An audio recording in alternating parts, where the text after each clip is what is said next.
Welcome to another review. This one is going to be reviewing the miniseries Millennium, written by Steve Eckelhart and artwork by Joe Sutton and the inking by Ian Gibson. This was an 8-issue limited series released in, it was released over the course of 2 months. Basically, it's kind of like how Convergence was released last year, where they released a series weekly. And with this crossover, the main villain of this crossover is the Manhunters, the precursor to the Green Lantern Corps. This story is sort of a semi-sequel to a two-parter from Justice League America, issues 140 141, called No One Escapes the Manhunters. That two-part story was actually adapted into an actual episode of the Justice League anime TV show known as In Blackest Night. Same story, except they switched out Hal Jordan, who was in the original story, with John Stewart. But essentially, it's the same exact story, with a little twist here and there. Though, that story also, Eckelhart created the group known as the Manhunters, not the Manhunter characters. The ones who are heroes. The robots, those were created by Eckelhart himself. He actually wrote the original Manhunter story, and also he was the one who brought back Mark Shaw in that story, and he wrote a good chunk of his early appearances. And with this crossover Millennium, he brought back Mark Shaw, and then later on, Ostrander put him briefly in the Suicide Squad series before getting his own brief ongoing series Ostrander and his late wife Kim Yeo wrote. But basically with this crossover, you can kind of see it when you read it. You kind of has a similar feeling to that of Secret Invasion from Marvel, which came out, believe it or not, 20 years later. Yeah, exactly 20 years later we had Secret Invasion. Well, actually, it was a little over 20 years later because of the storyline started. The first issue, I think, came out in, I think it was April or May. I remember the checklist for the thing. Now, there were tie-ins to this thing. And those tie-ins were issues from Action Comics, Avengers Superman, Batman, Blue Beetle, Booster Gold, Captain Atom, Detective Comics, Firestorm, Volume 2, Flash Volume 2, Green Lantern Corps, Infinite Inc., JLI, Legion of Superheroes Volume 3, The Outsiders, Secret Origins, The Spectre Volume 2, Suicide Squad. Well, actually, that was actually 3 issues, not 1, like here's Wikipedia. Superman Volume 2, Teen Titans Spotlight, Wonder Woman Volume 2, Young All-Stars, and, even though not officially tie-in, Swamp Thing. Now, one thing kind of bad about this crossover is that several series either ended with the crossover or not long afterwards. The only one that ended right with the crossover was Booster Gold. Yeah, that was the only one that ended with this very crossover. Blue Beetle, Green Lantern Corps, Infinite Inc., and The Outsiders were ended just a few months after this crossover concluded. Oh yeah, even Teen Titans Spotlight was concluded. Everything else continued for a little while. The Spectre managed to continue for another year, I'd say, before it ended, but at least lasted beyond this thing. But I think that when it came to this crossover, it's like, okay, let's just use this crossover too, because we have certain titles that are not selling real. Let's have certain titles that have tie-ins to this crossover. Let's have either end with the crossover or end not long afterwards. And from what Booster Gold, the reason why they ended with this crossover was because the sales figures were good for comic book stores. They were not good for newsstand sales. So, low sales is mainly the reason why these series were canceled. Were they bad series? Heck no. Booster Gold was, every single one of these series is awesome. Heck, Outsiders managed to end exactly 2 months, at least 3 months after, well, this volume ended actually I think it ended with this very crossover. Yeah, it ended with this very one, along with Booster Gold, of course. Infinite Inc. managed to last for 4 more issues before that got serious. I think it was 4 more issues before it was canceled. Green Lantern Corps managed to last for 3 more issues before it got canceled. So yeah, this is the crossover that killed a lot of series. But it did start the new Guardian series, which the series laid the groundwork for. And you have a bunch of like hero versus Manhunter fights, and it doesn't drag per se. That's one thing. The pacing is perfect. Is it better than Convergence? Oh heck yes, it's better, because the tie-ins do kind of basically expand some stuff here and there that happened in the case of the tie-ins. The reason why that they exist is because they found out that supporting characters of these particular titles are in fact Manhunter infiltrators, which, okay, similar concept to what Marvel did with Secret Invasion. I don't know if Brian Michael Bendis took notes from this crossover and did a similar thing with that. They'll involve heroes, not actual regular supporting characters. Like in the Flash book, Wally West's father was replaced by Manhunter. I am not kidding about that. It was completely true. And this crossover was just pure amazing. For what it was. It's a little bit better than Legends per se. I wouldn't say Legends was a bad crossover per se, but this is a little bit better than that, because this was the crossover that happened right after, at least, well, the following year anyways.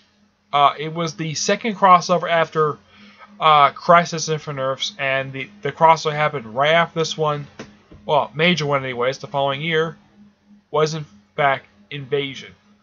Yes, that was the next one, which I had the review of that. But overall, this is a damn good crossover.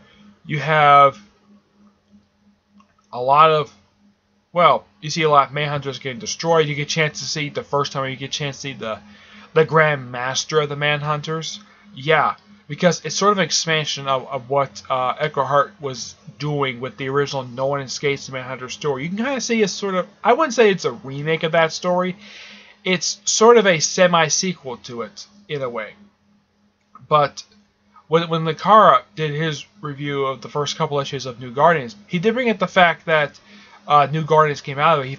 He forgot to mention the fact that the character of Mark Shaw, a character created by Jack the King Kirby, was brought back thanks to this crossover. First time in over a decade he's been seen. I mean, the last time prior to this he'd been seen was in Just Like America number 140, which I believe was the second to last issue that Eckhart wrote for Justice League America. And he's a damn good writer, and I gotta hand it to him, because he knows how to do cosmic stuff, because he created Star-Lord, after all, and while he's working at DC, he also did stuff for Batman, a few other stuff, but he did start the New Guardians series that came right after this, but he left after the first couple issues, and his co-writer took over the rest of the series. But all in all, it's a pretty interesting crossover. Isn't in trade.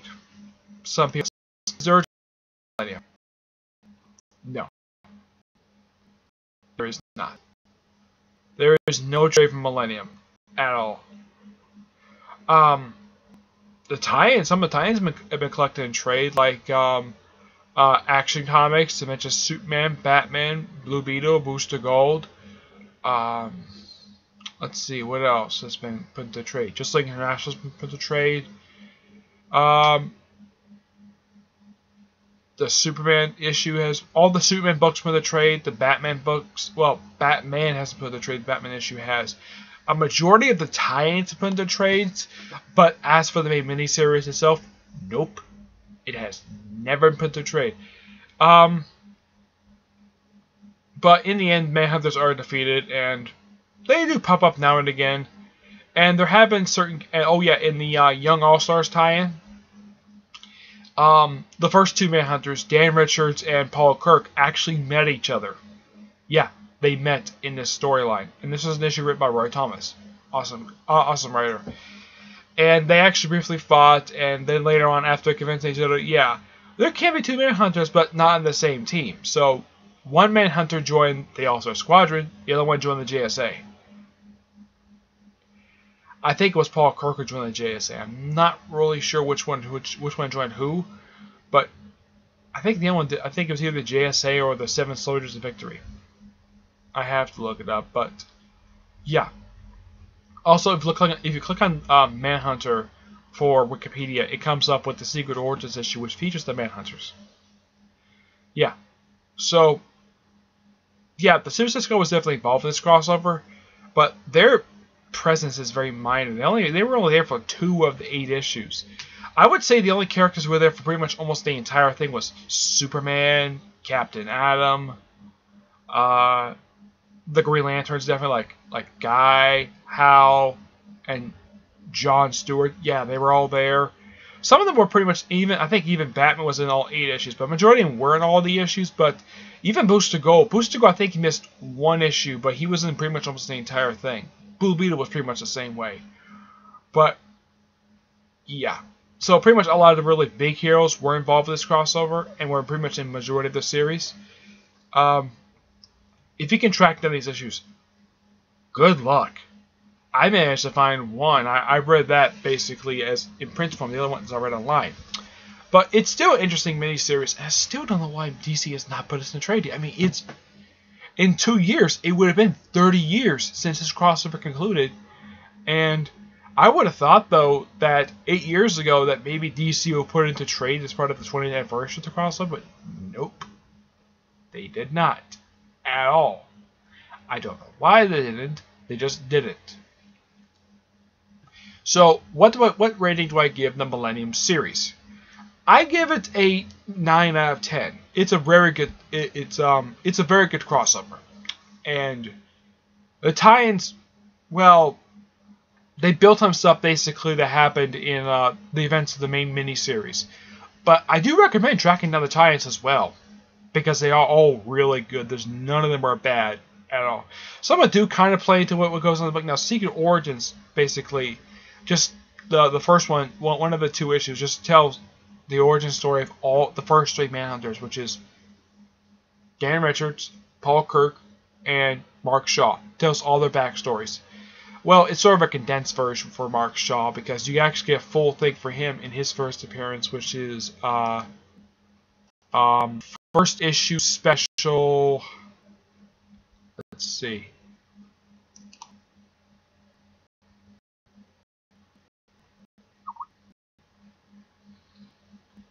Let me think here.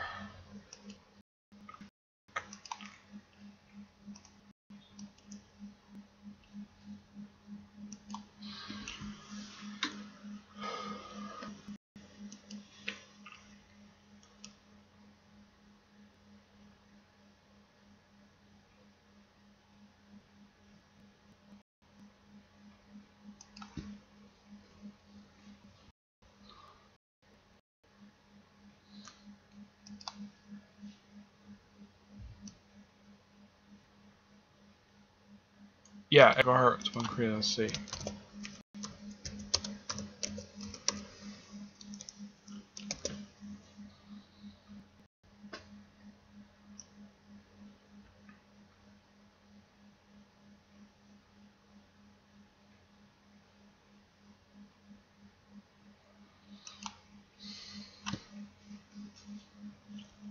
Let's check about something here.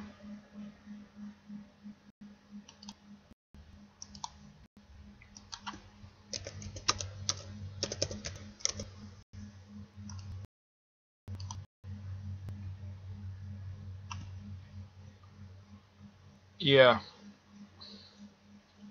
I'm trying to find out what was Mark Shaw's first appearance. The first 2 Manhunters, the first one, Dan Richards, made his first appearance in Police Comics number 8. That's where he made his first appearance. Let's see here. Here we go. Adventure Comics 73 was the first appearance of Paul Kirk, but he got his makeover in issue 73. Even though he actually had appeared in issue 58, but with issue 73, he actually got a makeover as a Manhunter. Shaw made his first appearance in first issue special number 5, which, if you read that entire series, almost the entire series was either done by Jack Kirby or Joe Simon. There was one issue done by Mike Grell, which led to the Warlord series. Yeah. Well, all in all, it's a great series. And I do recommend tracking down the other stuff that goes along with, like the tie-ins, which are all really good by great writers. Though I think John Ostrander writes a couple of these tie-ins. He writes Suicide Squad, and he writes Firestorm, because at that point he had taken over the writing duties of Firestorm. Okay, so that's it for this review. Stay tuned for more reviews when I get a chance to do them. Okay, but until then, I will see you there. Bye.